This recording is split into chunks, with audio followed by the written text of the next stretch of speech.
మైకో company high speed పత్తి బాగానే ఉంది.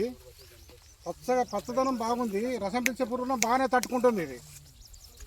ఇది కాక కాయ సైజు కూడా బాగానే ఉంది. కాయలు కూడా బాగున్నాయి.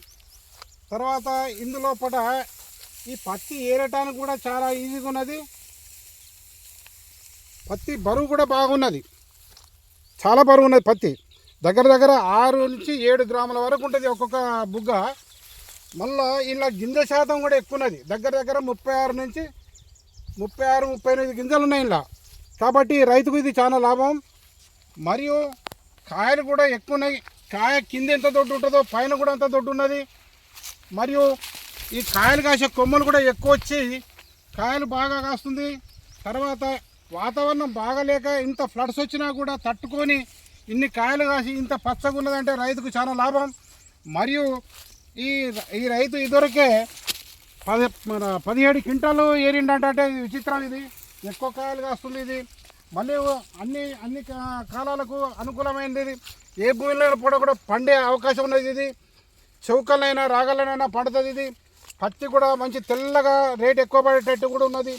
అదే కాకుండా రెండో పంట కూడా పండే అవకాశం ఉన్నది. చిగుర్లు బాగున్నాయి. కానీ ఇంకొకటి ఏంటంటే దీనికి అనుకూలమైన వాతావరణం ఉంటే కనీసం 15 నుంచి 20 క్వింటాలు వెళ్ళే శక్తి గల ఈ విత్తనం. ఇది హై స్పీడ్ అనేది రైతులందరూ వేసుకుంటే బాగుంటుంది. ఇది 2 పంటలు పండే శక్తి గల విత్తనం. ఇది మైకో కంపెనీ వాళ్ళది హై స్పీడ్. ఇది ఈ రైతులందరికీ నేను సజెషన్ చేస్తున్నా. రెండోది ఏంటంటే ఇన్ని కాయలు కాసినా కూడా చెట్టు స్ట్రాంగ్గా నిలబడ్డది కానీ పడిపోలేదు.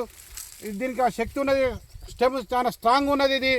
కాబట్టి ఏంటంటే రైతులందరూ ఇది వేసుకోవాలి. రసం పిలిచే పురుగులను తట్టుకునే శక్తి కూడా ఉన్నది కాబట్టి ఈ కాలంలో కూడా. రెండోది ఏంటంటే ఈ అమెరికా బోల్వర్మ్ అంటే ఎర్ర పురుగును కూడా తట్టుకుంటుంది. ఎర్ర పురుగు కూడా దీని మీద ఏమాత్రం రాలేదు. కాబట్టి రైతులందరూ తెలంగాణ రైతులందరూ కూడా ఈ హై స్పీడ్ వేసుకొని ఎక్కువ లాభాలు పొందాలని నేను కోరుతాను. ఇది బాగున్నది. చేనైతే బాగున్నది. ఇన్ని ఆటుపోట్లు తట్టుకొని బ్రహ్మాండంగా ఉన్నది. కాబట్టి ఈ హై స్పీడ్ అనేది బ్రహ్మాండంగా ఉన్నది. రైతులకు చెప్పవాలి. అన్ని ఇక్కడ ఈ ప్రాపర్ రైతులందరూ కూడా వచ్చి చూసిపోయారు. చాలా బాగుంది ఈ పత్తి. ఇది రైతులందరూ వేసుకోవాల్సిందే. దీని పేరు హై స్పీడ్. ఇది మైకో కంపెనీ వాళ్ళది. బ్రహ్మాండంగా పంట పండుతుంది. రైతులు బాగుపడతారు. కాబట్టి అందరూ హై స్పీడ్ వేసుకోవాలని నా రికమెండేషన్.